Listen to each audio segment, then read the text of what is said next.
दोस्तों, आज की कहानी का शीर्षक है सच्ची मित्रता। एक समय की बात है, एक छोटे से गांव में दो लड़कियां राधा और सीमा रहती थीं। दोनों बचपन से ही अच्छी दोस्त थीं। वे साथ में स्कूल जाती, साथ में खेलती और हमेशा एक दूसरे की मदद करती। उनका दोस्ताना इतना गहरा था कि गांव के लोग उनकी मित्रता की मिसाल देते थे। एक दिन गांव में मेला लगा। राधा और सीमा ने अपने माता पिता से मेले को जाने की अनुमति ली और वे दोनों मेले में पहुंच गईं।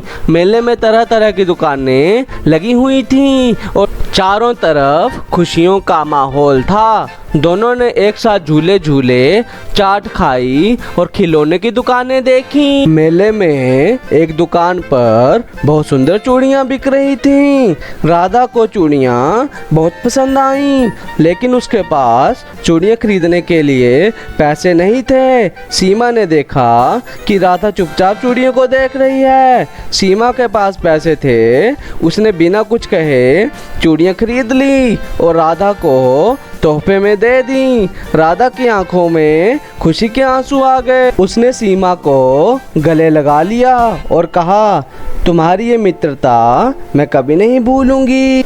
समय बीतता गया और दोनों बड़ी हो गईं। एक दिन गांव में भारी बारिश हुई और बाढ़ का खतरा पैदा हो गया। सीमा का घर नदी के पास था और बाढ़ में डूबने का खतरा था। राधा को जब यह पता चला तब वह बिना किसी देरी के सीमा के घर पहुंची और उसे अपने घर ले आई। राधा के परिवार ने सीमा और उसके परिवार को तब तक अपने घर में रखा जब तक बाढ़ का खतरा समाप्त नहीं हो गया।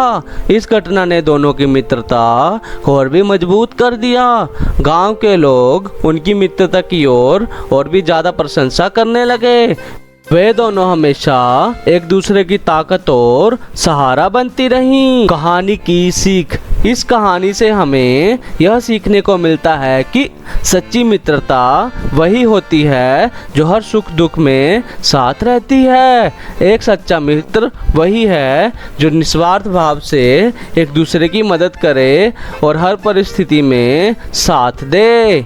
दोस्तों, कहानी अच्छी लगी तो लाइक करें और इस तरह की और कहानियाँ सुनने और जानने के लिए फन स्टोरीज चैनल को सब्सक्राइब करें।